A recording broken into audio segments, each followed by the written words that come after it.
નિશા જે પેલું શોક મોહ ને ભય નું કેવું લીધું નહીં? હા, એક મિનિટ. પહેલા શ્લોક લઈ લો પછી લઈએ. શ્રી હરિ શ્રી ગોપીજન વલ્લભાય નમઃ. વિજયતે શ્રી દ્વારિકાધીશ પ્રભુ. શ્રીમદ ભાગવત રસાસ્વાદ. સચ્ચિદાનંદ રૂપાય વિશ્વોત્પત્યાદિ હેતવે તાપત્રય વિનાશાય શ્રી કૃષ્ણાય વયમ નમઃ.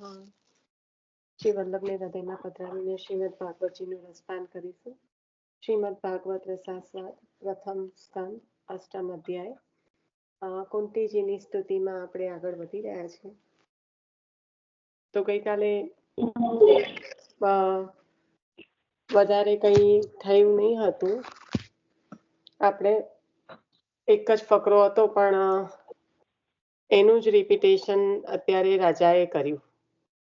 ગઈકાલે જે આપણે લાસ્ટ પેરેગ્રાફ, એક નાનો અમથો પેરેગ્રાફ વાંચન થયું હતું, એનું જ મનન ચિંતન છેલ્લે જ્યારે રાજાએ અક્ષય તૃતીયાનું વર્ણન કર્યું ત્યારે લીધું. કદાચ જો લીનાબેને જ કહેવા માંગતા હોય તો ગઈકાલે જે વાંચન લીધું હતું, 4 લીટી 5 લીટી જે પણ હોય, એમાં શું કયા વૈષ્ણવ પધાર્યા કે કંઈ પણ હોય તો થોડા સમયમાં લઈને પછી પાછું આપણે આગળ વધીએ.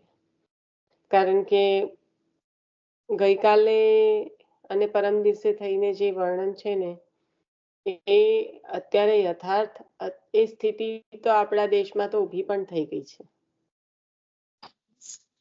કે એક કહેવાય કે અત્યંત દુઃખજનક જે હુમલો થયો, તો એ આપણને આપણા શાસ્ત્રોમાં એ બતાવી દીધું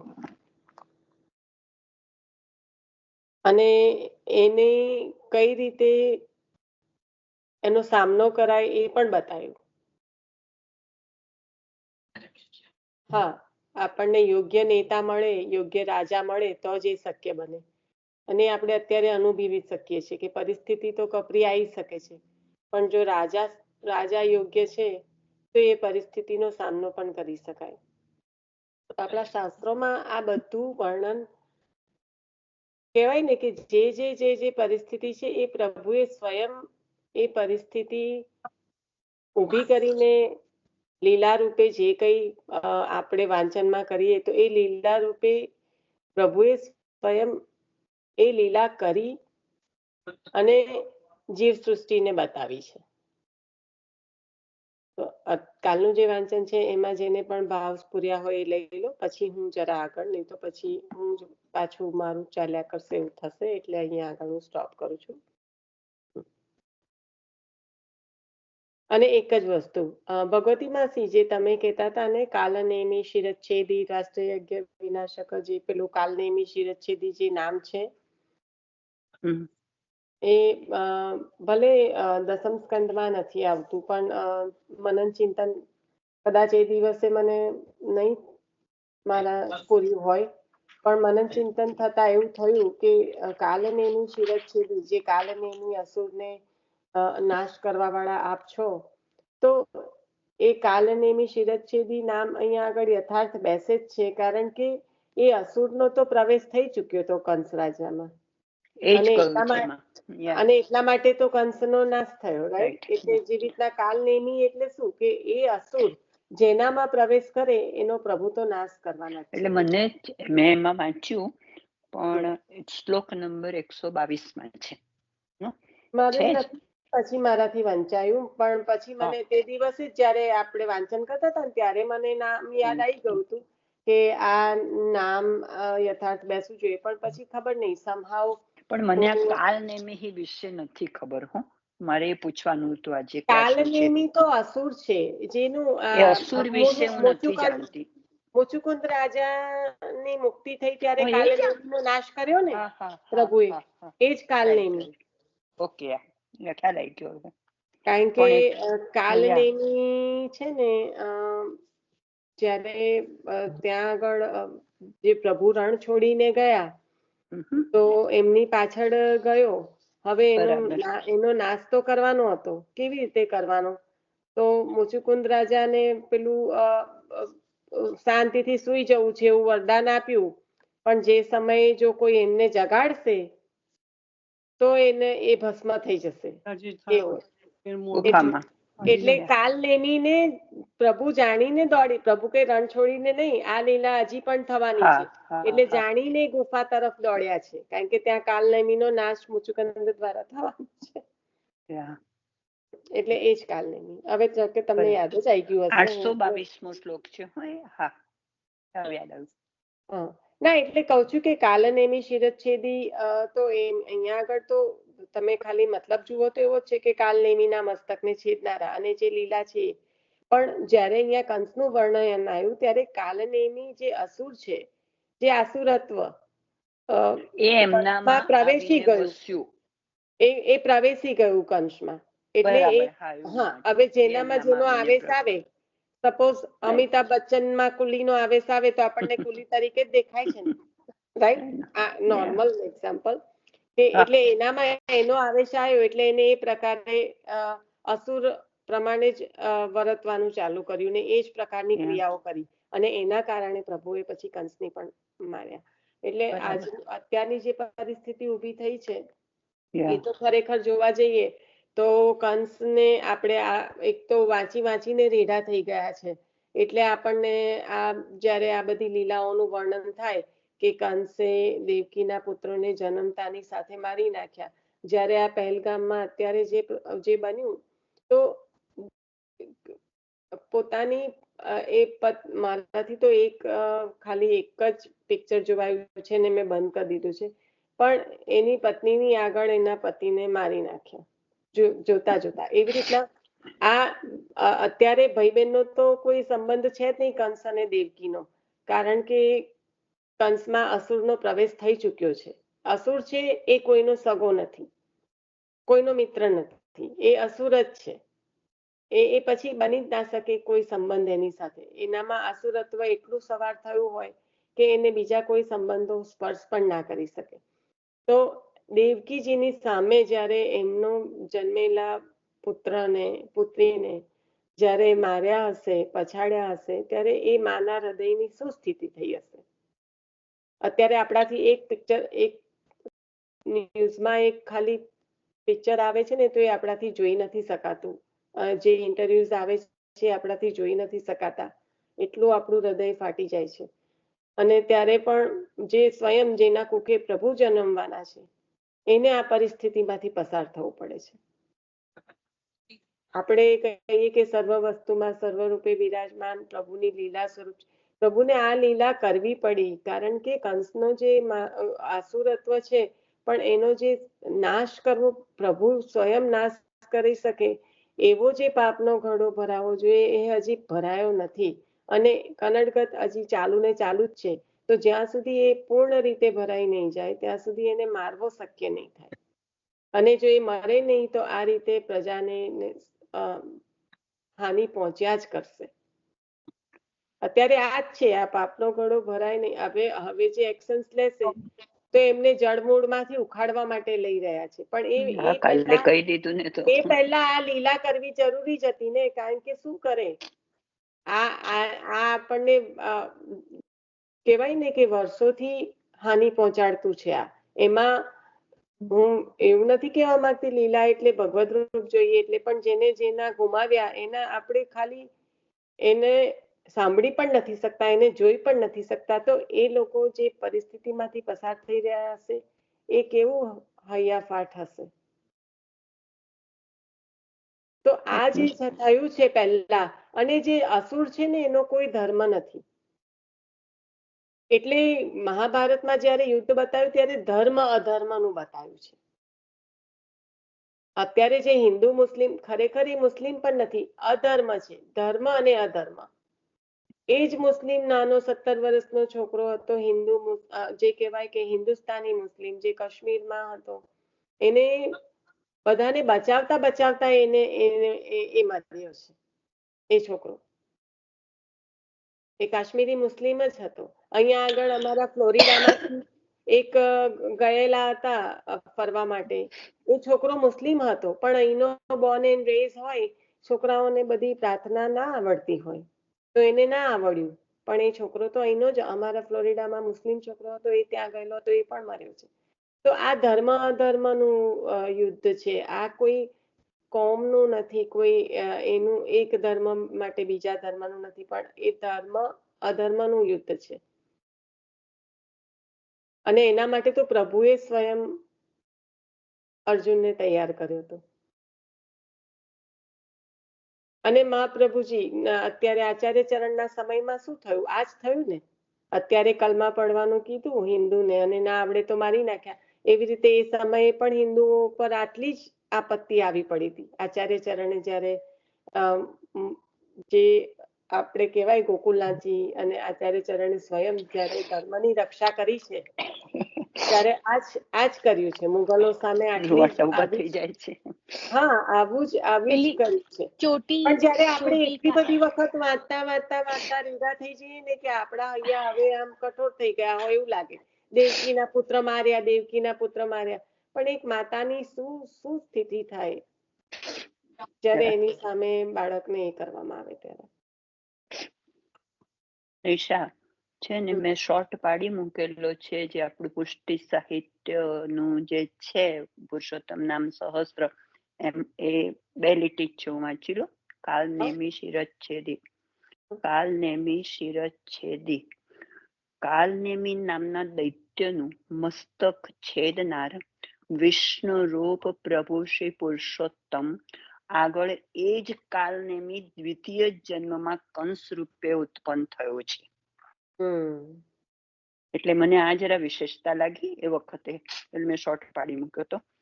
ત્યાં શ્રી પુરુષોત્તમે વાસુદેવ શ્રી કૃષ્ણ સ્વરૂપે મથુરામાં તેનો નાશ કરેલો છે. તેથી કાલનેમી દૈત્યનું મસ્તક છેદવાનું શીલ સ્વભાવ જેમને છે, એવા પરમાત્મા એમ પણ અર્થ કરવો. જે આપણે પધરાવ્યું છે ને તે. એટલે કાલનેમીનો આવેશ છે. એટલે એનો મતલબ હમણાં જે આપણે ખાલી લૌકિકમાં વાત કરી કે અમિતાભ બચ્ચન કુલીનો રોલ કરે, એટલે કાલનેમી અહીંયા આગળ કંસનો રોલ કરી રહ્યો છે. બરાબર ને? એટલે એ મેં તમને કીધું ને, પછી મને થયું કે કેમ હું આવી રીતના બોલી. પછી મને બહુ તો મને કઈ ખોલવાનો તો સમય ના મળ્યો પુસ્તક, પણ મેં કીધું હા, પણ અહીંયા ક્લિયરલી જ આપણને જયારે વાંચનમાં ભાગવતજીમાં કહે છે કે કંસમાં કાલનેમીનો આવેશ છે, એનો મતલબ એ વખતે તો એનો જે રોલ છે એ કાલનેમીનો જ છે. તો પ્રભુ તો પછી એનું છેદ કરવાના જ છે ને. એટલે પછી બીજા આમાં તો એવું કહ્યું કે બીજા જન્મમાં એ જ કંસ છે. એ મને નથી ખ્યાલ, પણ અત્યારે એટલે આમાં મેં વાંચ્યું ને. હા, ના, બરાબર મને ખબર નહોતી. આમ અહીંયા આવેશની દ્રષ્ટિએ લખ્યું છે, પણ હોઈ શકે એ રીતે. આવેશ એટલે એમાં એ જ પ્રકારે પ્રકટ થવું, એ જ આવેશ. આવેશ એનો આવેશ આપો.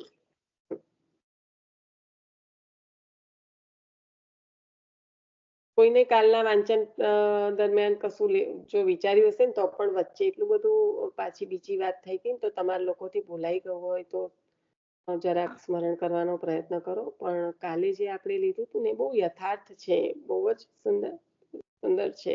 તો એના પર મનન ચિંતન કર્યું હોય તો પ્લીઝ લેજો જરા.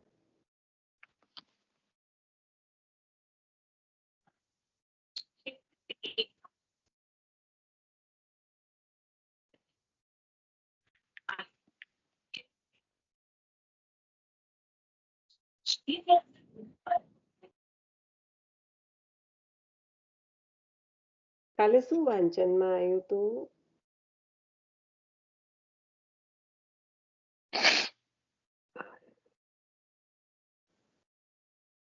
લીનાબેન પણ હમણાં બોલ્યા કે રાજાએ લીધું, તો પછી ભય નથી આવ્યું. રાજાએ જે લીધું ને એનો આખો ટુકડો નથી લેવાનો, અડધો લેવાનો. આપણે જે ભક્તિમાંથી આપણે એના થઈ જઈએ એના માટેનું રાજાએ એવા એ સંદર્ભ લીધું. હા, એ જ આપણે કાલે લીધું હતું. હા, પણ શું લીધું તું કાલે? તમે જોડી ક્યારે શકશો? તમે જોડી તો લીધું તું, હું તો બધાની જ વાત કરું છું. આપણે બધા, નોટ તમે, હું પણ આવી ગઈ. આપણે જોડી ક્યારે શકીશું? એ તો શિક્ષાપત્ર હતું. આ ભાગવતી છે તો કઈ જુદું છે? જ્યારે ખરેખર તમે જોડશો ને ત્યારે એવું લાગશે કે કઈ જુદું જ નથી. એ 16 શ્લોક કે ભાગવતજી લો કે શિક્ષાપત્ર લો, સંપૂર્ણ રીતે આચાર્ય ચરણની વાણી જ છલકે છે બધામાં.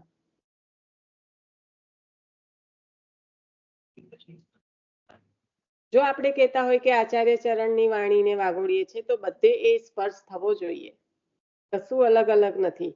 પછી એ 84 ઉપાડો કે શિક્ષાપત્રો ઉપાડો કે ભાગવતજી ઉપાડો,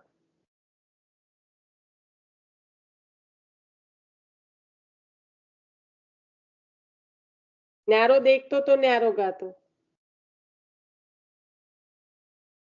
જો હરિરાયજી પ્રભુએ સિદ્ધાંત માર્ગના શિક્ષાપત્રમાં આપ્યા હોય તો અહીંયા ભાગવતજીમાં સ્વયં આચાર્ય ચરણ કૃષ્ણ આશ્રમુખ શ્રી કૃષ્ણ બિરાજમાન છે, તો જુદું ક્યાં પડ્યું?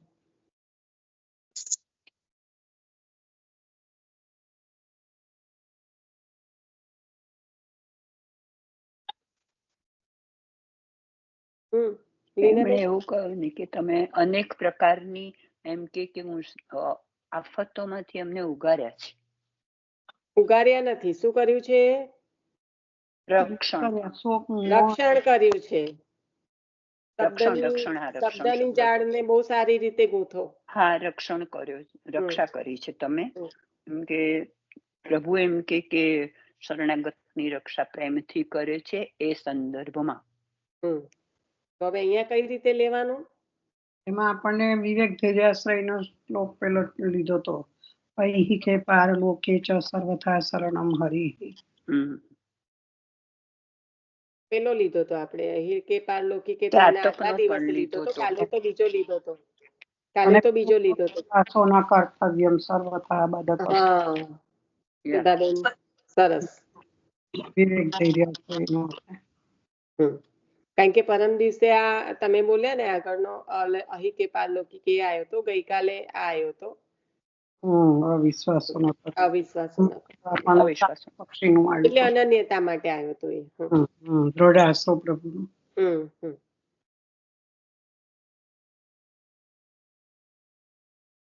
લીનાબેન લો, તમને જે પણ હોય રક્ષણાર્થે વાત થઈ ને?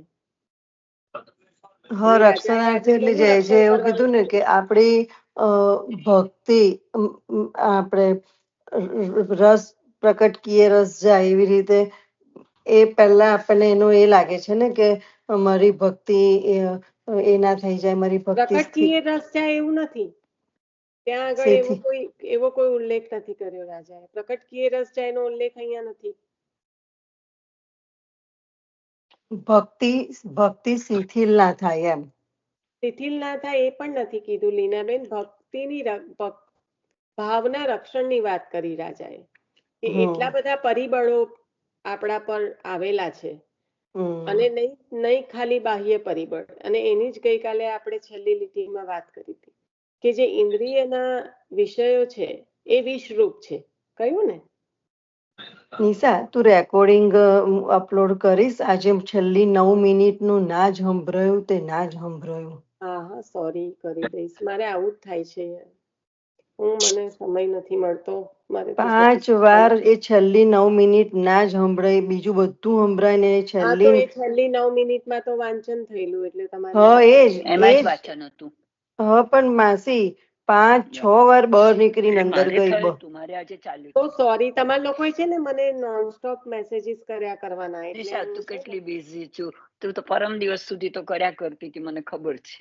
હા, પણ મને જ્યારે ચાન્સ મળે ને ત્યારે તો હું કરી જ લઉં છું. એટલે દર વખત તારી આમ ઘણી વાર એવો શબ્દ ના પ્રયોગ, પત્તર રગડવા જેવું લાગે છે મને તો. ના, એ તો કહેવાનું કઈ નહીં. એવું નહીં નિશા, હવે તું આટલું ટાઈમ કાઢીને વાંચતી હોય ને પછી પાછો તારી પર આ મારો કરીએ. રાઈટ, આપણને એમ થાય. મને રિમાઇન્ડર આવે ને તો થોડું એ થઈ જાય, એટલે કારણ કે બહુ ભેગું થઈ જાય તો પણ. કારણ કે દર વખત હું લખ્યા જ કરું.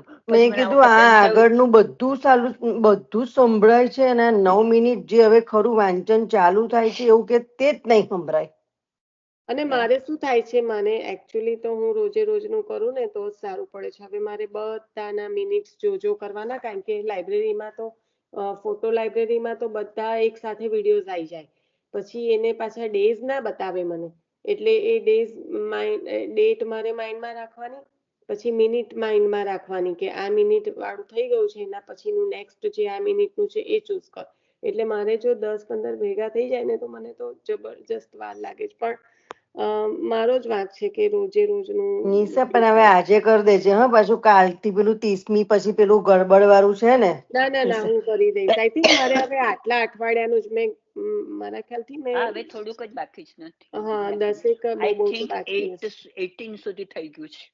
18 સુધી થઈ ગયું છે ને? હા યા તો નિશા, 18 એક સુધી પ્રશ્ન આ સંદર્ભમાં મને થયો કે જે એમણે એવું કહ્યું કુંતાજીએ કે તમે એમ કે વારંવાર અમારું રક્ષણ કર્યું છે, અને એમાં થોડાક એમણે પછી કહું કેવી રીતે એમાં એક મને એ જાણવું જોઈએ કે નથી ખબર, પણ એક મને ખ્યાલ નથી આવતો કે દુર્વાસા ગમન, વોટ ઇઝ ધીસ? કોઈ દિવસ સાંભળ્યું નથી હું ભાઈ. ના, એટલે વનમાં જે પરિસ્થિતિ ઊભી થઈ ને એના સંદર્ભમાં દુર્વાસા ગમન કહ્યું. દુર્યોધનની વસ્ત્રહરણ પ્રસંગની સભા અને વનવાસમાં આવેલી દુર્વાસા ગમન વગેરે અનેક આપત્તિઓ. દુર્વાસાની મેં કોમ આમાં કેમ નામ આવ્યું છે? ના એ સંદર્ભમાં નથી લેવાનું. નથી ને? દુર્વાસા ઋષિના સંદર્ભમાં નથી લેવાનું. ઓકે આ તો હું એટલે જ મને એમ કે આવો પ્રસંગ સાંભળ્યો નથી. ના દુર્વાસાનો મિનિંગ શું લેવાનો અહીંયા આગળ? તમે દૂર જઈને વાસ કરો, જંગલમાં જઈને. દુર્વાસના ખરાબ છે વાસનાઓ. એટલે ના નિશા એવું કે છે દૂર જઈને વાસ કર્યો છે એમણે.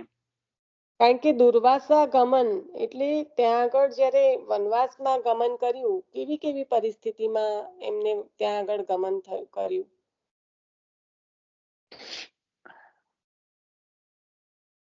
તે છતાં હું જોઈ લઈશ, પણ અહીંયા દુર્વાસા ઋષિનો કોઈ સંબંધ નથી. કોઈ દિવસ એવું મહાભારતમાં ક્યાંય વાંચ્યું નથી આવું. ના એટલે છે ને આ જે બધા શબ્દો હોય ને, એટલે હું ડાયરેક્ટ કહું છું કે એને છે ને શબ્દાર્થની રીતે ના જોડવાના, શબ્દોની જોડે નહીં જોડવાના, હા કોન્ટેક્સ્ટ પકડવાનો. પણ જ્યારે ગુજરાતીમાં એને લક્ષ્યાર્થ કહીએ, સોરી અમુક શબ્દો નથી જ આવતા અમારે તમારા લોકો જેવા.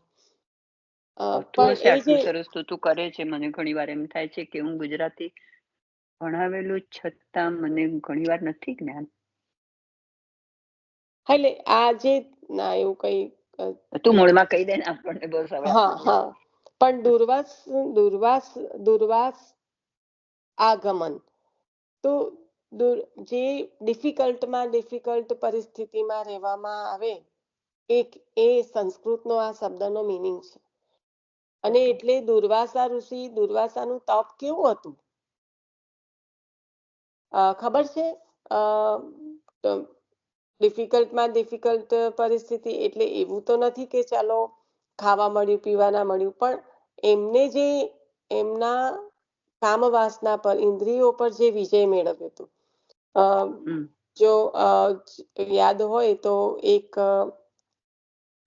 એ છે પ્રસંગ કે જો દુર્વાસા ઋષિ એમને અન્ન ને જળ પણ ગ્રહણ કર્યું છે, અને તો પણ એવું કે સદા ઉપવાસી હોય તો આ નદી માર્ગ આપે, અને માર્ગ આપે છે ગોપીજનોને. પ્રમીલા ફોઈને આ પ્રસંગનું ધ્યાન છે?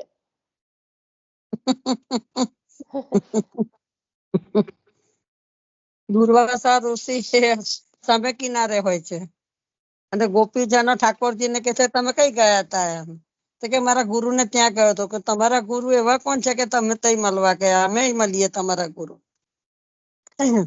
ત્યાં કે છે કે જાઓ કે છે કે તમે કેવી રીતે? કે જમનાજીના હમે કિનારે છે, એમ ગોકુળના હમે કિનારે છે, જમનાજી પાર કરીને જવાનું છે એમ. તો કે જમનાજી તો ભરપૂર છે, કેવી રીતે જવાય અમારાથી?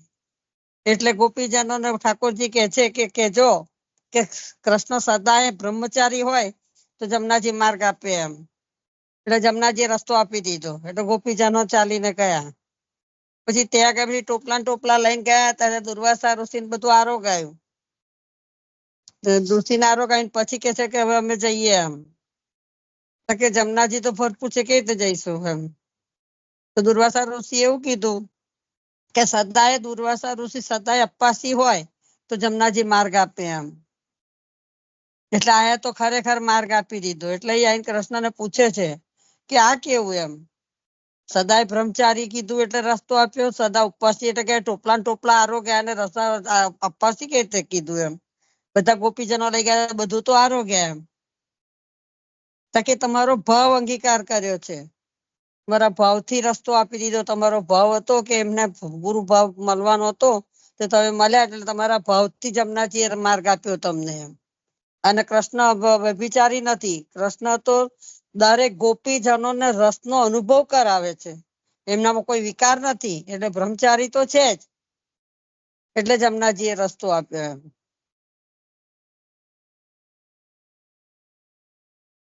અને ત્યાં પણ દુર્વાસા ઋષિનું જે એમના ઇન્દ્રિયોનો એમનો એ છે, અને એમનું જે જીવન છે કે એમને પોતાના એના માટે નથી, જીભના સ્વાદ માટે નથી અંગીકાર કર્યું. એટલે એ સદા અપવાસી. એટલે આવી જે કઠિનમાં કઠિન પરિસ્થિતિ જેમાં જે વસેલા હોય તે એવી રીતના. એટલે દુર્વાસાનો મિનિંગ છે, દુર્વાસા નામ દુર્વાસા ઋષિનું છે એ રીતે, પણ દરેક નામનો જેમ મિનિંગ હોય એવી રીતના આ વનવાસ દરમિયાન જે કઠિનમાં કઠિન પરિસ્થિતિનો સામનો કર્યો ત્યારે પણ આપે એ બધું એ આપત્તિઓમાં પણ આપે રક્ષણ કર્યું છે એમ.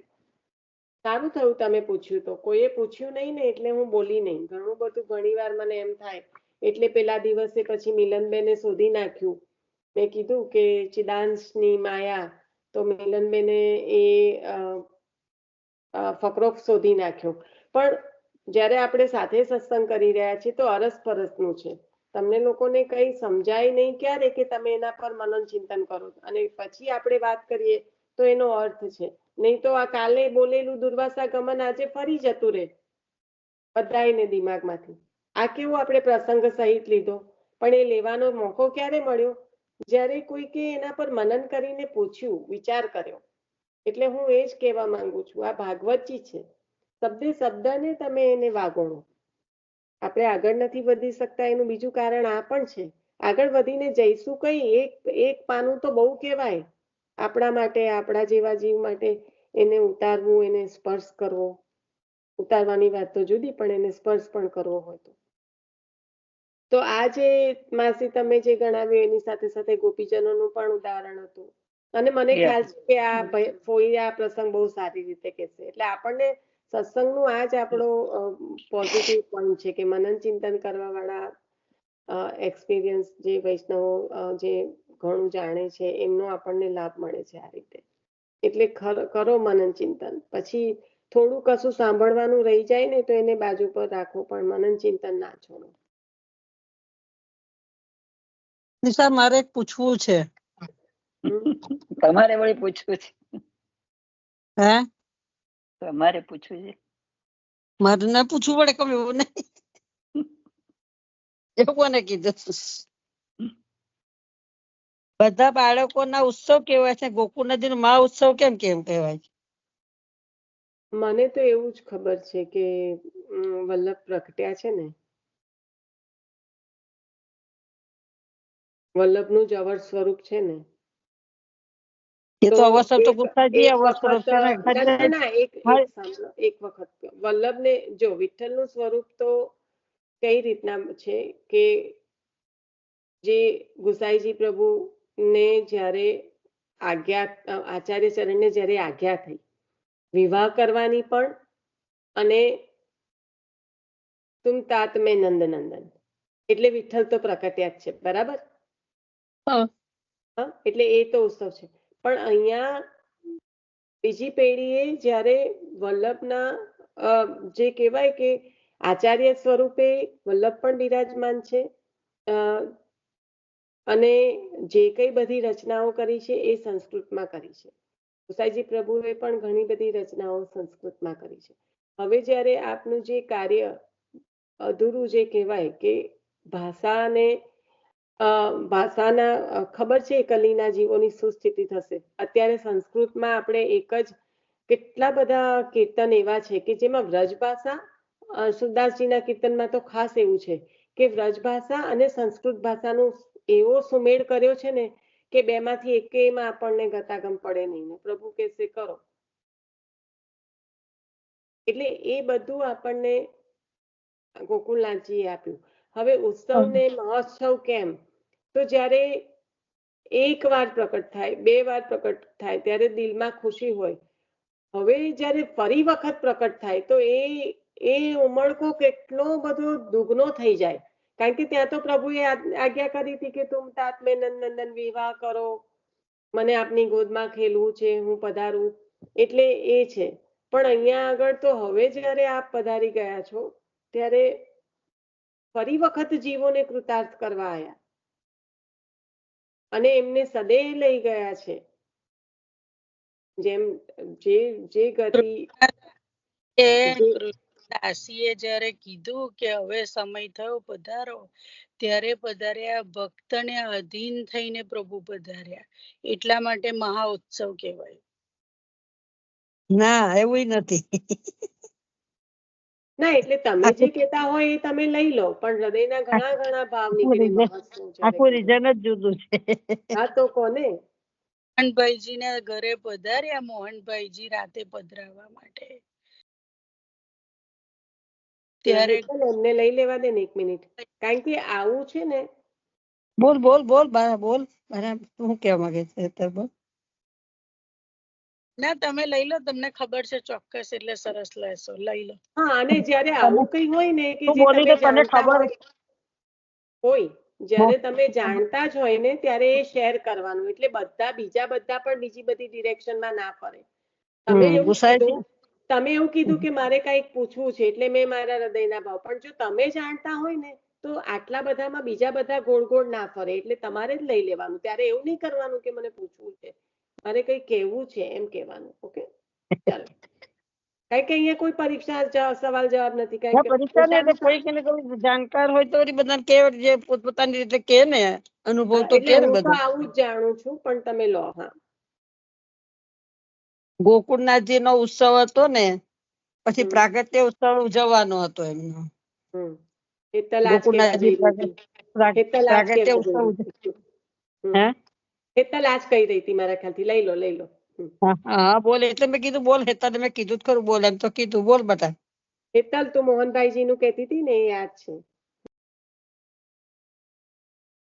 અલા નથી લેવા એવું, લઈ લો ચાલો. ઓકે, એવું પાછું ગોકુળનાથજી નો પ્રાગટ્ય ઉત્સવ દિવસ હતો ને, જન્મ દિવસ, તો તે ઉત્સવ ના દિવસે તો કેટલી બધી એ હોય એમને વિધિ બધી હોય. બાળકોને કે તો કેટલી બધી માર્કન પૂજા હોય ને પલના હોય ને બધી કેટલી બધી વિધિ હોય. એટલે બાળકો નવરાજ ના હોય ને, એટલે મોહનભાઈજી એ કુસાઈજી પાસે વિનંતી કરી કે કૃપાનાથ કાલે એમ કે તમે ગોકુળનાથજી નો ઉત્સવ જેનો ઉજવશો તો અમને તો વૈષ્ણવ દર્શન જ લાભ મળે, અમને બીજો શું સુખ મળે એમ. તો કે મોહનભાઈજી કે છે કે મને એમ કે તમે એક રાત અમારી ઘેર તમે ના પધરાવો ગોકુળનાથજી ને એમ. એક રાત અમારી ઘેર મોકલો તો એમ આવે તો એમ. રાતે સવારે તો તમારે પાછા આવી જશે, પણ રાત્રે આવે મોડા અને સવારે પાછા પધારી જાય તો એક રાત માટે મારે ઘેર ના મોકલો એમ, પધારે એમ. એટલે ગુસાઈજી કે છે કે સારું એમ. એટલે ગોકુળનાથજી ની બેઠકજી ની પાછળ અંદર દરવાજો છે અને દરવાજાથી પાટલા બાઈને થી ગુસાઈજી ગોકુળનાથજી મોહનભાઈજી ને ઘેર પધાર્યા ને આખી રાત એમને વિલાસ કર્યો છે. નિકુંજ લીલા ના દર્શન કર્યા, નિકુંજ લીલા ની બધી પોતાની એ બતાવી, દર્શન કરાયા બધા, અને આખી રાત એને વિરસાવ્યા, પોતાનું અસલી સ્વરૂપ બતાવ્યું. ગોકુળનાથજી નું અને મોહનભાઈજી નું બેવ નું અસલી સ્વરૂપ બતાવી દર્શન કરાયા, એ અનુભવ કરાયો બધો. 365 એટલે બધા જ ઉત્સવ નો સુખ આપ્યું. બધા દિવસ બધો જ અનુભવ કરાયો એમને, હમ. બધી લીલાનો ના, અનુભવ કર્યો, આખી રાત વિલસાવ્યો. એમ? કસ્ટમર હતો ને એટલે નતું લેવાયું. હા, કશો હતો નહીં. બરાબર ને મારું કે ભૂત મોહનભાઈજી નું એટલે મને ખ્યાલ આવી ગયો કે તું આ જ પ્રસંગ, અને ત્યારે હું આ પ્રસંગને એ રીતે યાદ રાખું કે એમને દંડાકાર જે તિલક કર્યું ને, કારણ કે હું જયારે કીધું ને કે આપને પધારવાનું છે વૈષ્ણવોને પાસે, હા, ત્યારે એટલે પછી એ ઉત્સવ કીધો ને, એ ઉત્સવ કીધો ને તો અધૂરું રહ્યું, એટલે રહ્યું તિલક અધૂરું. એમાં આનંદમાં આવી ગયા ગુસાઈ, ગોકુળનાથજી આનંદમાં આવી ગયા, એટલે તિલક પૂરું કરવા ના રહ્યા, અને મોહનભાઈજી ઘેર પધાર્યા પછી, એટલે દંડાકાર. પૂરું કરવા નહીં, એમને ખ્યાલ જ ભૂલી જ ગયા. ગુસાઈજી પ્રભુએ ધ્યાન કરાયું. હા કે હા, આ એટલે તિલક પોતે કેવું? આવેશમાં આવી ગયા ને, હા, વૈષ્ણવ ને ઘેર મળવા જાતે જવા માટેનો હા, આવેશ હતો, એમ રસનો હા, અનુભવ કરવાનો, હા. આપલે એટલે કરવાની હતી, અને એ એટલે પોતે છે. દંડાકાર કર્યો ને ભૂલી ગયા, આગળ કરવાનું જ ભૂલી ગયા, અને અને પોતે પધાર્યા, એટલે રહી ગયું અડધું તિલક. અને ગુસાઈજી પ્રભુએ એટલે આજ્ઞા ભૂલ- કરી કે હવે આપ આમ જ કરો, એટલે આપના ઘરના સેવકો દંડાકાર તિલક કરે. અને એનો બીજો ભાવ એ પણ છે કે જમનાજી બે કાંઠે વહે. હમ. જમનાજી એ પ્રભુનો પણ જે છે. હૃદયોદક છે, રસનું સ્વરૂપ છે, બધી લીલા જમનાજીના તટ પર જ થઈ છે, અને જમનાજી બે કાંઠે ભરપૂર વે, તો પછી આ દંડાકાર તિલક, એવો પણ એક ભાવ છે. અને બીજો એક ભાવ છે પાછો, ગોકુળનાથજી નું જયારે પ્રાગટ્ય થયું ત્યારે ગુસાઈજી શણગાર તિલક કરતા હતા પોતે, હા, હા, મારા તિલક કરતા હતા પોતે, તિલક કરતા હતા ને વધૈયા આપી, બધાય ગોકુળનાથજી નું કરીને પ્રાગટ્ય થયું, એમાં એટલે તિલક જોવાયા. અધૂરું રહી ગયું. એટલે તે દિવસે ગોકુળનાથજી નું તિલક અધૂરું છે, એટલે દંડાકાર છે. એ પણ એક ભાવ છે.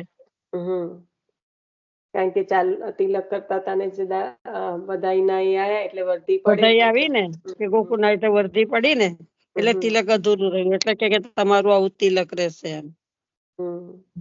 તો પ્રેમીલા ભાઈ, આ પંથ જુદો કેવી રીતના થયો કેવાય ગોકુળનાથજી નો? કોઈ પંથ જુદો છે જ નહીં, બહુ મોટી ભ્રમણા છે. કશો હે? પણ જુદો નથી. આપણું ઊભું કરેલું છે. અચ્છા. પંથ તો જુદો છે જ નહીં, તે તો એક જ. એટલે મોહનભાઈજી નો પંથને કીધો જુદો કહેવો હોય મહોત્સવ, તો એટલે એ રીતે બધા કહો કે એ લોકો એટલા બધા અનન્ય છે, અનન્ય જે છે, બધા નથી એમની કરી સાથે શકતા. 78 વૈષ્ણવ જોડે લીલા પહોંચ્યા.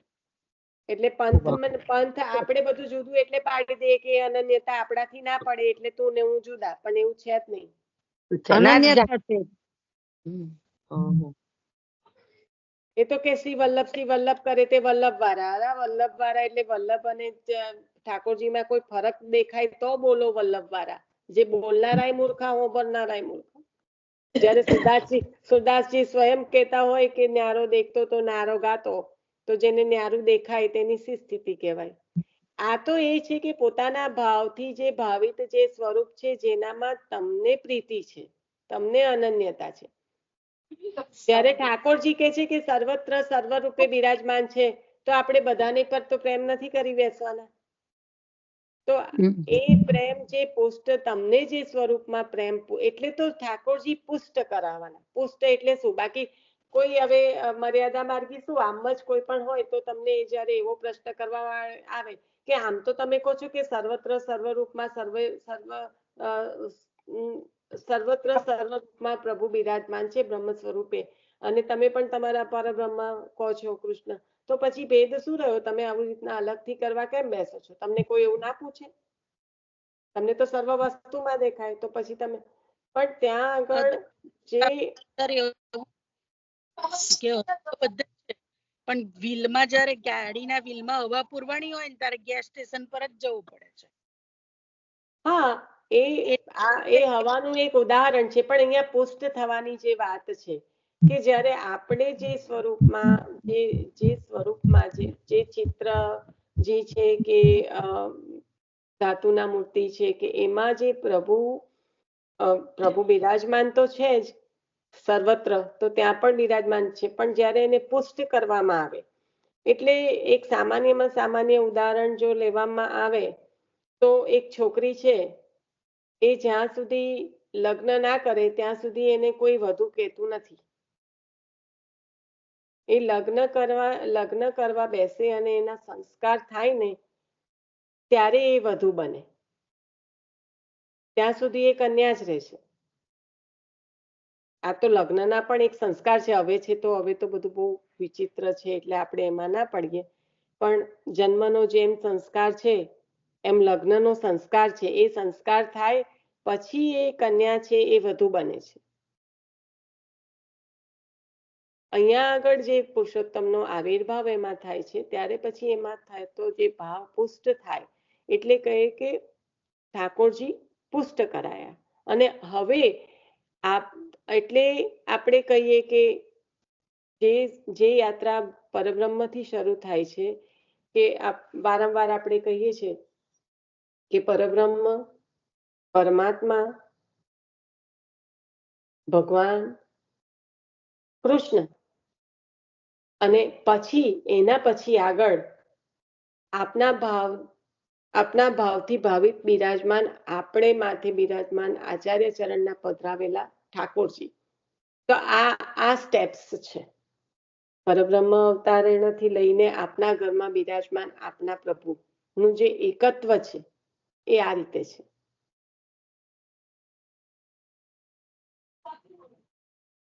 એટલે અહીંયા આગળ પુષ્ટની વાત છે. નહીં તો કોઈ પણ કે તો તારો મારો ભગવાન જુદો, પણ ના, એવું જુદા કે એક કે એનો સવાલ જ નથી. ગોકુલનાથજી માં પ્રીતિ છે અને અનન્યતા છે. એવી રીતના કોઈને શ્રી આચાર્ય ચરણમાં પ્રીતિ છે, અનન્યતા છે. એવી રીતના કોઈને પોતાના જે ઘરમાં પોતાના માથે બિરાજમાન જે પ્રભુ છે એમાં જે ભાવ છે એ ભાવ આચાર્ય સ્વરૂપે મહાપ્રભુજીનો હોય કે ઠાકોરજીનો હોય, શ્રી સ્વામિનીજીનો હોય કે આ એમના ગુરુ જે એમના માથે પ્રભુ પધરાયા એમનો હોય. કારણ કે જેને આપણા માથે પ્રભુને પધરાયા છે એ પણ તો આપણા માટે સર્વોપરી છે. તો જેના જે ભાવ હોય. નીતાબેન, હું તમને નથી કહેતી, પણ હમણાં જ હું ક્યાંક ગઈ હતી અને કે તમારામાં કેટલા ફાટા છે ને મેં બોલવાનું મને યોગ્ય નહીં લાગ્યું એટલે હું ત્યાંથી નીકળી ગઈ. પછી જેને એકચ્યુઅલી સમજણ પડે એવું હતું એને મેં કીધું ત્યારે એ કે ઓ આવું છે, હું તો કેટલાય વખતથી બધા ગોકુલનાથજી વાળા વૈષ્ણવોના ટચમાં છું. આમ તો બધા બહુ જ વૈષ્ણવોના ટચમાં છું, પણ ગોકુલનાથજી વાળાના ટચમાં વધારે છે કે હું રહેતી હતી ત્યાં આગળ એ લોકો વધારે હતા. તો મને આખી ભ્રમણા જ જુદી હતી.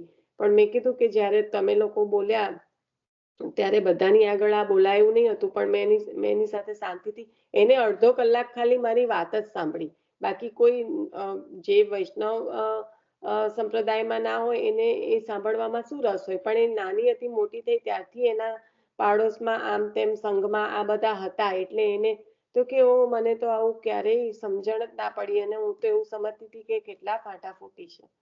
એટલે જ્યારે આપણે વૈષ્ણવ તરીકે જો એવું કહેતા હોય કે આ જુદા, તો પછી બહારના લોકોની તો શું પરિસ્થિતિ થાય.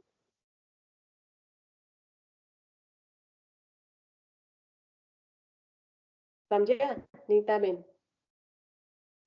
એટલે નિશાબેન, આ તો બધા એવું કહેતા હતા ને કે આ વર્ધી પડી હતી ને ગુસાઈજીને, તો એમને એ વખત એવું કીધું કે આજથી ગોકુલનાથજી ધર્મ જુદો. આમ એવું સાંભળેલું હતું એટલે જસ્ટ પૂછ્યું. એવું નથી. બાલક પ્રતાપી હોગો, એ જ્યારે કીધું ને કે બાલક પ્રતાપી હોય ગો અને એનો એટલે એટલો બધો પ્રતાપી થશે એ લઈને ગયા છે એમના જે સેવક છે એમને. 78 સેવકો, એક ના 78 બરાબર જોડે પધાર્યા છે એમના સેવકોને લઈને. એટલે બાલક પ્રતાપી હોય ગો. અને બીજો મને શબ્દ યાદ નથી આવતો. હા, બે વસ્તુ કીધી. યસ પેલે ગો. ના, ન્યારો રહેગો એવી રીતના છે. બાલક પ્રતાપી હોય ગો અને એ ન્યારો એટલે એ રીતે કે એના જે સેવક હશે ને એ અનોખા હશે, એ અનન્ય હશે. એટલે હા, કેમ અત્યારે લગીને જે ગ્રંથિ હતી ને કે એ લોકો આપડે પ્રસાદ બી નથી આરોગતા અને આપણા મંદિરમાં બી શ્રીજી મંદિરમાં બી બહુ ના આવે લોકો ગોકુળનાથજી વાળા. એટલે આપડાને એવું કે એમનો પંથ આખો એમને અલગ બનાવેલું કેવાય એવું લાગે. ના, બાલક પ્રતાપી ભયેગો પોતાના પ્રભુમાં અનન્યતા. હા, હવે ખ્યાલ આવ્યો. કોઈ ખ્યાલ આવી ગયો. શબ્દ છે ને યાદ નથી આવતો. બે શબ્દ બોલ્યા છે કે બાલક પ્રતાપી હોય ગો. એટલે પ્રતાપી એટલે એમને જે કર્યું ને, જે તિલકની ને કંઠીની રક્ષા કરી એ રીતે. અને બીજું આ છે, હા, માર્ગ और છોવાયેલો રહેગો સમથિંગ લાઈક ધેટ, કે એટલે એમને જે ગોકુલનાથજીના જે સેવકો હશે ને એ ન્યારા જ હશે, બધાથી એનું કઈક સામર્થ્ય અલગ હશે, એવી રીતે એ ભાવથી કીધું છે. મને જો બરાબર. શબ્દ યાદ આવશે ને તો હું જરૂરથી કહીશ. મને હા, ના એટલે હવે ક્લિયર થયું મને કે બીજું સેન્ટેન્સ નથી યાદ આવતું. છોવાયેલો અનન્યતાના લીધે છોવાયેલી રહેશે, એમની સૃષ્ટિ છોવાયેલી સૃષ્ટિ, રહેશે. હા, માર્ગ નહીં, સૃષ્ટિ. હા, મને સૃષ્ટિ word યાદ છોવાયેલી આવ્યું. એમની સૃષ્ટિ સૃષ્ટિ છોવાયેલી છોવાયેલી રહેગી. રહેશે. હા, હા. અને કેવું કેવું જુદું ક્યાંથી બાલક પ્રતાપી હોય કો સૃષ્ટિ છોવાયેલી રહેગી, એટલે એ આપણાથી જે ન્યારા રહે છે ને એ હા. રીતે. ઓકે, હા, બરાબર એટલે ખ્યાલ આવ્યો. આપણને યમુનાજી નું સ્વરૂપ જ ગોકુલનાથજી એ બતાવ્યું છે. હા સ્વરૂપ જ ગોકુલ, તો પછી જુદું ક્યાંથી થયું? ના એ તો જુદું એ વાત સાચી તમારી, પણ આ તો પણ હેતલ, આ બધો પ્રશ્ન આવો થાય છે ને, એમાં તો આપણે જયારે આપણા નોન વૈષ્ણવ સાથે મળીએ ને ત્યારે એ લોકો જે એક જ ધડાકામાં બોલી ગયા ને, હું તો મારતો નીકળવાનો ટાઈમ થયો હતો એટલે હું ચૂપચાપ નીકળી ગઈ, પણ મેં પાછો ફોન કર્યો ને જેને કહેવા જેવું લાગ્યું એને કીધું. પણ આવી રીતના જ એટલે બાબા ઘણી બધી વાર કે છે, વિનંતી કરે છે કે વૈષ્ણવો તમે પુષ્ટિ માર્ગને આગળ ના લઈ જઈ શકો તો કઈ વાંધો નહીં, પણ આ રીતે ના કરો કે જેના કારણે બધી અલગ જ એક પ્રકારની ભ્રાંતિ ફેલાય બધામાં.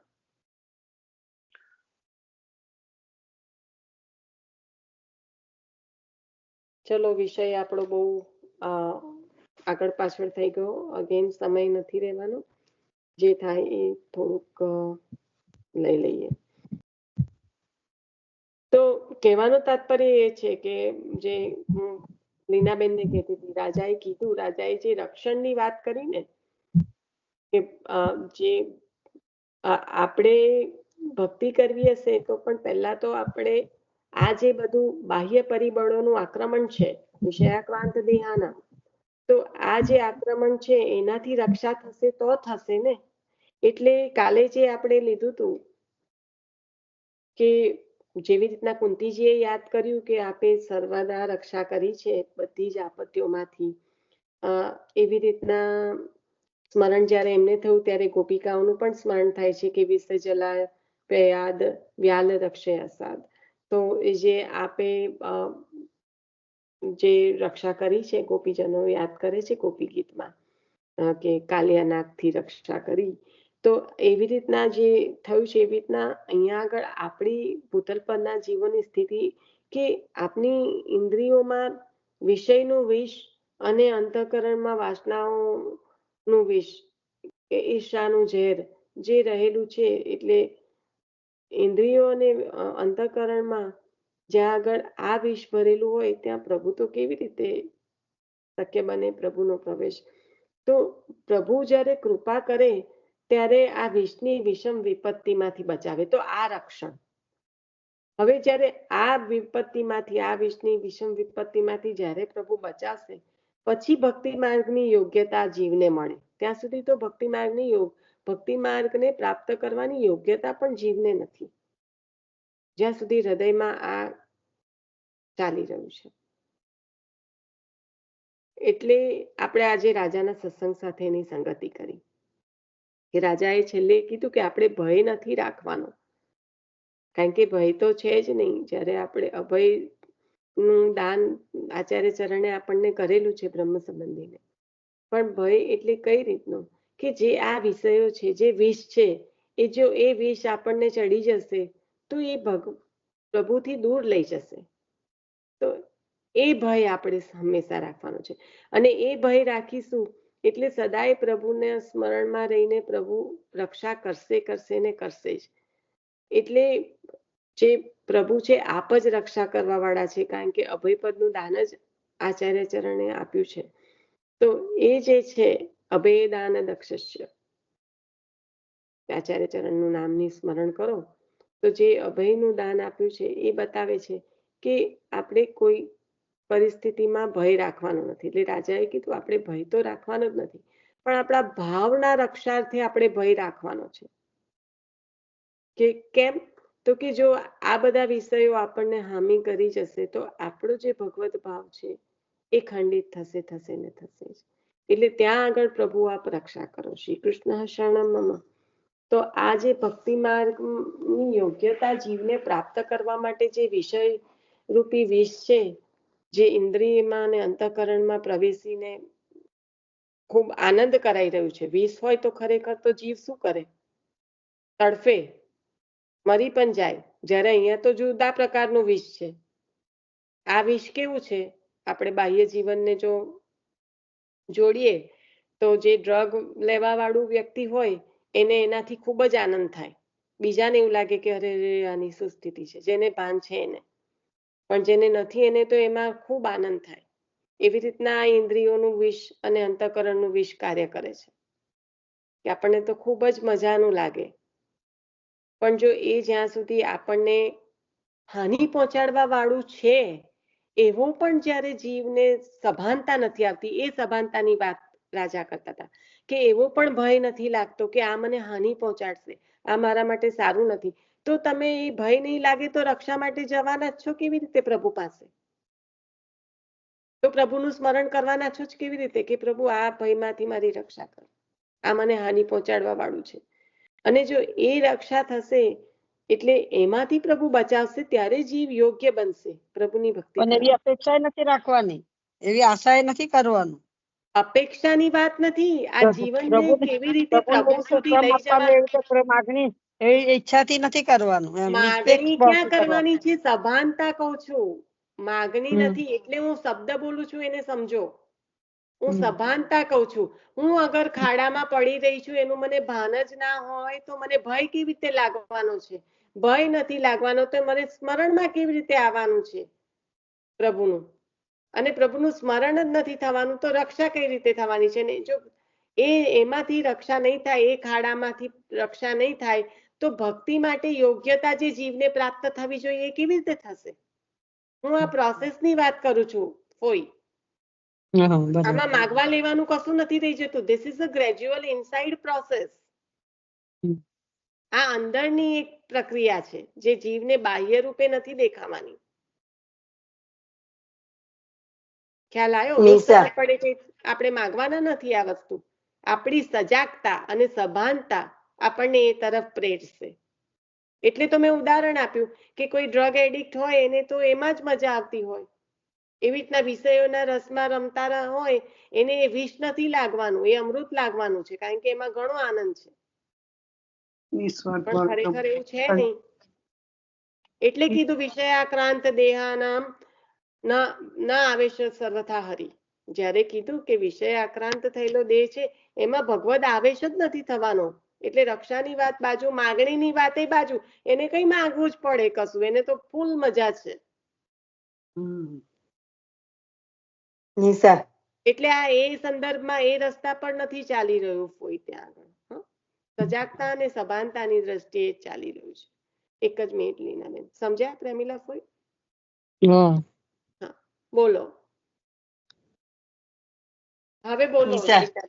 એટલે ભાવનું રક્ષણ એટલે હવે હમણાં જે કઈ આપણે થોડું કઈ કોક વાર ગડબડ આવે એ વાંચી લઈએ કે સાંભળી લઈએ એટલે એ બધાથી દૂર રહેવાનું ને એનું મિનિંગ, રાઈટ?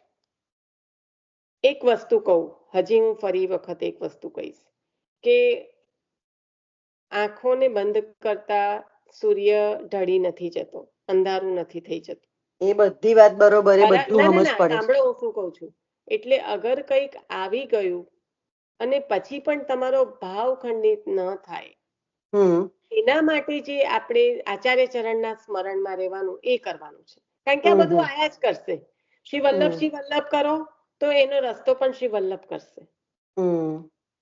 એટલે આ બધું ક્યારે, જો એ તમે જે યાદ કરાયું ને એનાથી મારે કાલે જે મનન ચિંતન થયું હતું એ જરાક લઈ લો 2 મિનિટ માટે. કે તમે વાત યાદ કરી કે મને કોઈકે આવું કીધું હતું. જે વાત આપણે થઈ હતી ને કે આપણે જયારે પ્રભુના શરણમાં રહેવાનું છે, એટલી બધી અનન્યતા, એટલી બધી દ્રઢતા રાખવાનું છે કે ના તો ગભરાવાનું છે, ના તો દબાવવાનું છે, ના તો ઉભરાવાનું છે. જે વિશેષણો આપ્યા હતા એ પરિસ્થિતિ પ્રમાણે આપ્યા હતા કે કોઈ પરિસ્થિતિમાં તમારે ગભરાવાનું નથી, કોઈ પરિસ્થિતિમાં તમારે દબાઈ નથી જવાનું. અને જો કોઈ તમારા વખાણ કરે, તમને કંઈક સારું મળી જાય, તમારો વિકાસ થઈ જાય, તો એમાં ઉભરાઈ નથી જવાનું, પણ સંપૂર્ણ રીતે આત્મશ્લાઘા પણ નથી કરવાની કે ઓ આવું નહીં ને આવું કર્યું હોત કે મારાથી આવું થયું. પણ જે દ્રઢતા હોય, જેનામાં દ્રઢતા હોય, તે પ્રસન્ન, મક્કમ, મધુર, કોમલ, સ્પષ્ટ, નિસ્પૃહ થઈ જાય. તો આ જ એક પ્રોસેસ છે લીનાબેન, જે હું કહી રહી છું. કારણ કે ગભરાવાનું નથી, દબાવવાનું નથી. જે સંદર્ભમાં કીધું, તો તમે કીધું કે મને કોઈકે આવું કીધું હતું, તો ત્યારે તમે કદાચ તમે ગભરાયા નથી, પણ એ જે તમે તમારા ઇમોશન્સને તમે દબાયા, એટલે કે તમને કોઈ થપ્પડ નથી મારી. અહીંયા બધી ભાવાત્મક વાત ચાલે છે કે દબાવવા માટે, ગભરાવા માટે કોઈ ભયજનક એવી સ્થિતિ, પરિસ્થિતિ ઉત્પન્ન થવી જરૂરી નથી. આ એક નાની નાની વાતો છે.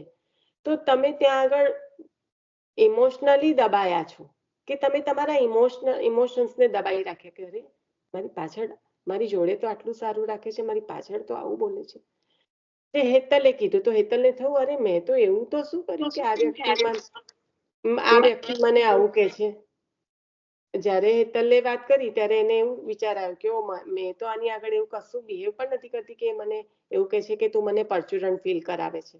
કારણ કે હેતલને જેને કીધું એને કહેવાનો ક્લિયર મિનિંગ લૌકિકની દ્રષ્ટિએ એ જ હતો કે તું એવું બિહેવ કરે છે કે તું મને નાનું ફીલ કરાવે છે. પરચુરણ એટલે કે તું મને સ્મોલ ફીલ કરાવે. તો હેતલને થાય મેં એવું તો શું કર્યું કે હું એને સ્મોલ ફીલ કરું. સેમ વે વૈભવી બેનને જે થયું, એમને તો વૈષ્ણવની સાથે થયું, તમારે પણ એવી રીતે થયું. તો આ પરિસ્થિતિ વૈષ્ણવની સાથે હોય, બહાર હોય, ગમે તે કોઈ તમારા વર્ક પ્લેસ પર હોય, ગમે ત્યાં ઊભી થઈ શકે છે. સંબંધોમાં, ઘરમાં ઊભી થઈ શકે છે. ફર્ગેટ અબાઉટ બારે તો જવાની જરૂર બી નથી. આપણા સંબંધોમાં પણ તમે જુઓ. પણ કહેવાનું તાત્પર્ય ત્યાં દબાવું નહીં, ગભરાવું નહીં, એ ઇમોશન્સ છે. તમને બધાને આ વાતો યાદ રહી ગઈ હતી. એનો મતલબ એ કોઈ ખૂણે હૃદયમાં દબાઈ ગઈ હતી. એ ઇમોશન્સ ત્યાં દબાઈ ગયા હતા. પણ જો એને આપણે આચાર્ય ચરણની કહાનીથી આપણે જ્યારે શ્રી વલ્લભ કરતા કરતા એવી પ્રસન્નતાથી કે મક્કમતાથી કે મધુરતાથી કે કોમલતાથી કે સ્પષ્ટતાથી કે નિષ્ક્રિય થઈને જ્યાં જેવો સમય હોય એવી રીતે એને હેન્ડલ કરી હોય, તો એ જે દ્રઢતા થાય, એ જે અનન્યતા થાય, અને ત્યારે જે પ્રીતિ થાય ને પ્રભુમાં, હવે સ્વાભાવિક પ્રીતિ પ્રભુમાં છે એટલે આ બધું સ્પર્શ નથી કરતું. એટલે એ પછી તમને એ હૃદયના કોઈ ખૂણેથી યાદ પણ ના આવે. અને એ દ્રઢતાને, અનન્યતાની અહીંયા આગળ વાત કરે છે કે જેનામાં દ્રઢતા હોય ને, તે આવી રીતનું જીવન જીવે. જે આપણે જીવી લઈશું, હું જીવી રહી છું, તમે જીવી રહ્યા છે, એની વાત નથી કરતી. જે ભાગવતજી આપણને કહી રહ્યું છે એ જ હું તો ખાલી એક ઉદાહરણ સહિત જે આપણે રોજની પરિસ્થિતિમાં સામનો કરીએ છીએ એની વાત કરી રહી છું. એને એના સંદર્ભમાં કહ્યું કે જ્ઞાનથી, અજ્ઞાનથી કે પ્રીતિથી પણ જો પ્રભુ, કારણ કે આ દ્રઢતા આવી ગઈ ને એટલે પ્રભુની શરણાગતિ સ્વીકારી લીધી. અને જો પ્રભુની શરણાગતિ સ્વીકારી છે ને, ત્યારે પછી કોઈ પણ વસ્તુ, કોઈ પણ પરિબળ આપણને કોઈ પણ પ્રકારની ચિંતા કે કોઈ પણ પ્રકારનો ઉદ્વેગ કે કંઈ પણ પ્રકટ કરતા નથી. કારણ કે આ એક પ્રોસેસ, જીવન જીવવાનું શીખવાડે છે ભાગવતજી. જ્યારે એને એક એને જ્યારે ઊંડાણપૂર્વક જ્યારે એને સમજીએ ત્યારે કે ભગવાનનો આશરો, શરણાગતિ આપણે બહુ જ એકદમ હલકામાં લઈ લીધું છે. કારણ કે આપણે 50 વાર સાંભળીએ છીએ, 50 દિવસમાં 100 વાર સાંભળીએ છીએ કોઈને કોઈ રીતે, પણ એને જીવ્યું. અને આપણને પ્રહલાદ જેવી ભક્તિ નથી આપનામાં, એટલે આપણે ડરી જઈએ છીએ. ના, એટલે એ જ કહું છું કે આપણે જીવ્યું નથી. એટલે જ્યાં સુધી એને જીવવાનો પ્રયત્ન નહીં કરીએ ત્યાં સુધી એને આ રીતે સત્સંગ દ્વારા વારંવાર વાગોડવું પડશે. અને સારું છે કે આપણે 50 વખત 100 વખત સાંભળીએ છીએ, કારણ કે એ જ આપણને લઈ જશે. બોલીએ છીએ, સાંભળીએ છીએ, પણ પ્રહલાદ જેવું મન મક્કમ નથી, ડગી જઈએ છીએ. હા, પણ એને જ એટલા માટે જ આપણને આ ભાગવત જેવા જે શાસ્ત્ર જે આપણને નિત્યમાં કરવાનું કીધું, રાઈટ, કે જે આપણને એ તરફ ગતિ કરાવવા માટે, પ્રયાણ કરાવવા માટે આપણને એ તો કરે છે. આપણે કેટલું કરીશું એ દરેક જીવની આચાર્ય ચરણની થયેલી કૃપા અને અધિકાર ને જે પણ પ્રકારનું જે પણ પ્રોસેસ હશે ઇનસાઇડ, એ થશે. એમાં આપણો કોઈ એ નથી.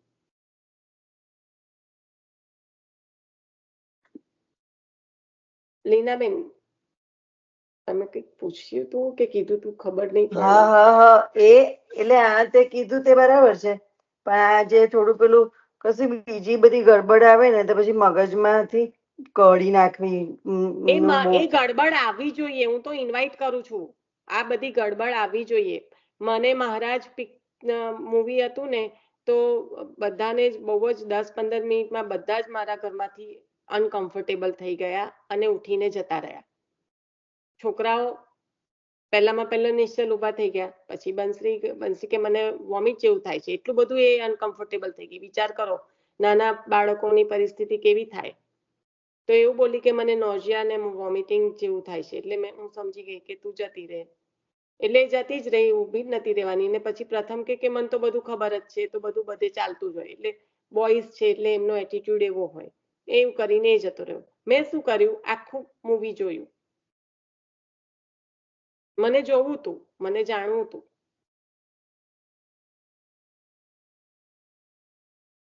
પછી એમાંથી શ્રી વલ્લભનું સ્મરણ કરીને આપણને જો કોઈ નેગેટિવિટી આવે તો એ પ્રભુ જ આપણો એ પણ સોલ્યુશન આપણને લાવી આપે.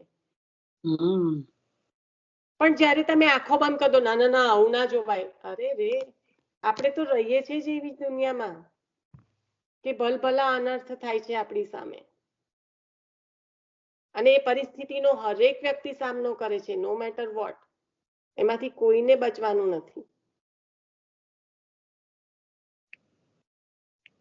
તો ગડબડ કશી આવે. આજે જ પેલા એ કલ્પનાબેને પણ એક શેર કર્યું, કઈક ડોક્યુમેન્ટ જેવું મેં જોયું. મેં વાંચી લીધું, મેં વાંચ્યું. કઈ નહીં. જો સભાનતા બહુ જરૂરી છે.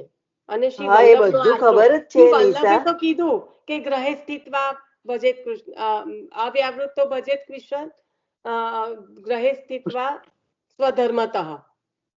બરાબર. અવ્યાવૃત્તો ભજેત કૃષ્ણ પૂજ્યા શ્રવણાદિભિઃ. હા, અને શ્રવણાદવ્યત. મેં તો બે અલગ અલગ આઈ થિંક ગ્રંથ કે કદાચ એક જ ગ્રંથનો સંદર્ભ બોલું છું, ખબર નહીં. પણ અવ્યાવૃત્તો ભજેત કૃષ્ણની આજ્ઞા કરી, ગૃહે સ્થિત્વા સ્વધર્મતઃ. પછી આપણે બધું આગળ પાછળનું બધું ઊભું કરીને આપણે દોડાદોડી ચાલુ કરી હોય, અને એ દોડાદોડીના સંદર્ભમાં કોઈ અડફટમાં કઈ આવી ગયું હોય, અને પછી આપણે કહીએ આમ થયું, તો એ ના ચાલે ને. અને એ તો પરિસ્થિતિ જે આવી છે એનો સામનો કરીને એને જાણવી તો પડે જ, જોવી પણ પડે. તમારી આગલી પેઢીને સમજાવવું પણ પડે આ કેમ કરવાનું. કારણ કે આપણી આગલી પેઢીને કોણ કહેશે જો આપણે આંખો બંધ કરીશું તો. ખરી વાત છે.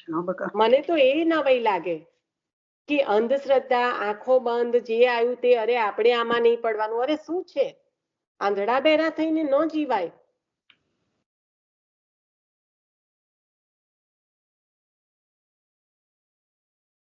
હા, પણ નિશા આપણે એમાં નહીં પડવાનું કે એવું વાંચી લીધું, સમજી લીધું, પણ પછી આપણે એવું રાખીએ ને કે ભાઈ હવે એ તો જેને એ લોકોને જે કરવું હોય, જેને બહાર જે કરવું તે કરે, આપણે શું કરવાનું છે, આપણે આપણી સેવામાં આપણે શું કરવાનું છે. આપણે શું કરવાનું એ બરાબર છે લીનાબેન, પણ આપણે શું કરવાની સાથે સાથે જે સચ્ચાઈ છે, જે પરિસ્થિતિ છે, જે અનર્થતા ફેલાઈ રહી છે, એની પૂરેપૂરી અવેરનેસ રાખવી પડે. અવેરનેસ ખરી, પણ પછી એમાં પછી આપણે ધ્યાન નથી આલવાની જરૂર ને એમ. What do you mean by that? What do you mean by that? Awareness means what? Awareness એટલે તમે ધ્યાન આપીને પૂરેપૂરી એ સભાનતાથી સમજો, અને જો તમારા પર એવી પરિસ્થિતિ આવવાની હોય કે આવવાના સર્કમસ્ટન્સીસ લાગતા હોય તો એને અકોર્ડિંગલી અવોઇડ કરો, એને ફેસ કરો અને વિચારો કે ઓ પેલી વખતે આવું થયું તું, મેં જોયું તું, એટલે આવું થઈ શકે છે ખરું. આ અવેરનેસ કહેવાય. આને જાણકારી નહીં, આને અવેરનેસ કહેવાય. એટલે ધ્યાન આપ્યું હતું એટલે આપણે સચેત રહેવાનું છે એમ. જાણકારી અને સચેતતામાં ડિફરન્સ થયો ને બેન. રાઈટ? નહીં તો જાણકારી લેવાનો મતલબ જ શું છે? સચેત ના રહેવાનું હોય then why do you even need to know? આ તો પેલું એવું થયું કે સાંભળવું અને એને ગ્રહણ કરવું, ઉતારવું બે અલગ અલગ વસ્તુ થઈ ગઈ. એવી રીતના જાણકારી અને સચેતતા, પણ આ જાણકારી જ તમને સચેત રહેવા માટે મળે છે. બહુ જરૂરી છે, બહુ જરૂરી છે. અનર્થ બધે જ ફેલાઈ રહ્યો છે. શ્રી વલ્લભ કર્યા કરવાનું એટલે બધું દૂર થઈ જાય. બરાબર છે. કોઈ પણ પરિસ્થિતિ જ્યારે આપી છે માણસમાં અને પ્રાણીમાં, પ્રભુએ એક જ ફરક આપ્યો છે કે જ્યારે પ્રભુ કહે છે કે હું સર્વત્ર બિરાજમાન છું અને પ્રભુ જ્યારે પ્રભુની ઈચ્છાથી જ બધું થઈ રહ્યું છે, ત્યારે માણસને છે ને એક મન એવું આપ્યું છે કે જ્યાં આગળ એને, જેને એથિક્સ કહેવાય, કે જ્યાં આગળ એક સેકન્ડ એવી આવે છે બધાના જીવનમાં કે એને ખોટું સાચું બંને રસ્તો ક્લિયર દેખાડે છે. પ્રભુ એકદમ એબ્સોલ્યુટલી ક્લિયર બતાવે છે, ટ્રાન્સપરન્ટ, કે આ દિશા ખોટી છે, આ સાચી છે. એક સેકન્ડનો પણ એ સમય નહીં હોય, પણ આવે છે જરૂર, કારણ કે દરેકના હૃદયમાં પ્રભુ બિરાજે છે. પણ જ્યારે પછી એ જીવ એને ઉલ્લંઘન કરીને ખોટું પસંદ કરે છે, ત્યારે એ કર્મમાં બંધાઈને એ કર્મનું જે ફળ પ્રાપ્ત થાય એ પ્રભુ કરાવડાવે છે. તો આટલો ભેદ છે.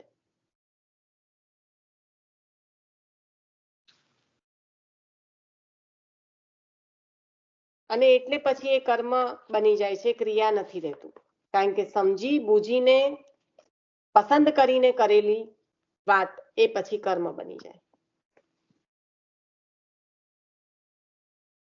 એટલે આટલો જ ડિફરન્સ કર્મ અને ક્રિયામાં.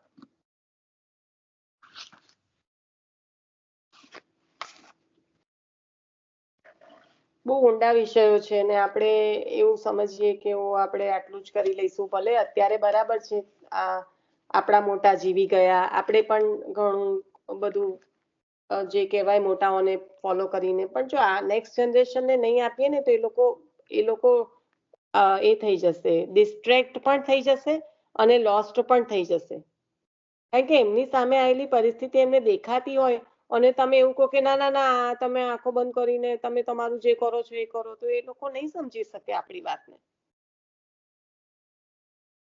બહુ મોટી જવાબદારી છે, કારણ કે જનરેશન્સ ફેંકાઈ ગયા.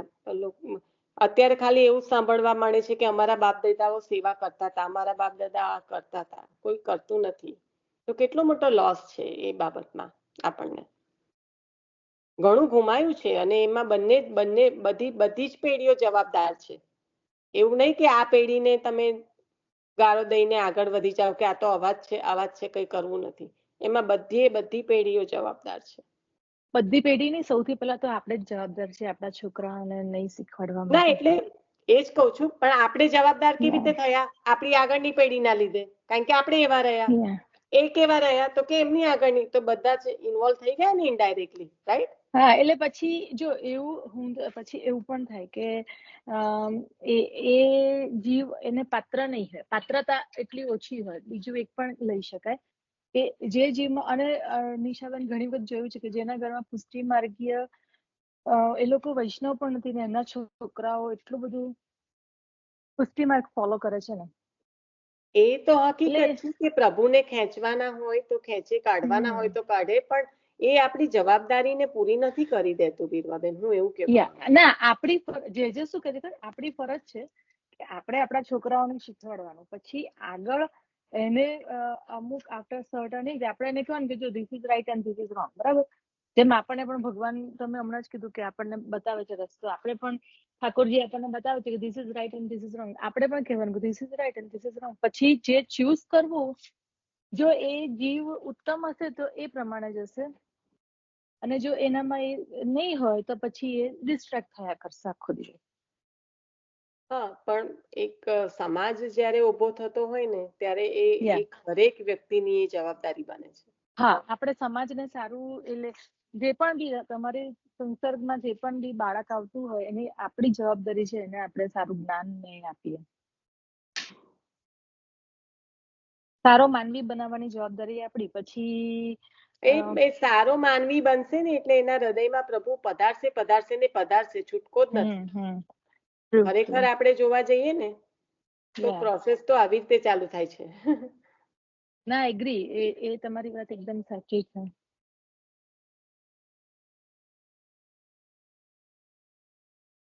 ચલો આપણે આશરો લઈ લઈશું.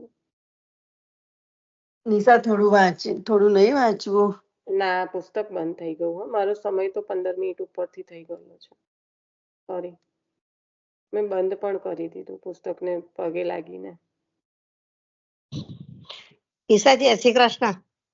જય શ્રી વલ્લભ. હવે એવું કેતી હતી કે મેં છે ને જોયું તારું સાંભળ્યું પણ યુટ્યુબ પર અઢાર તારીખ લગી જ બોલે છે, પછી આગળ નથી આવતું. હા, હું કરી દઈશ. હા માસી, કારણ કે મારે જોવું તો આગળનું કરી લઈશ. હા, એ મારે સાંભળવું તો પણ કશું આવ્યું જ નહીં અઢાર પછી. હા, ના, હું કરી દઈશ. હા, કઈ સોરી નહીં. સરસ. હિનાબેન, મને ના કેવી ગમતી નથી, પણ મને સમય ઘણો થઈ ગયો છે. કાલે તો કેવું નાનો પેરેગ્રાફ હતો, હવે બીજો ટોપિક ચાલુ થાય છે, એટલે હું કવર ના કરી શકું એવી રીતે.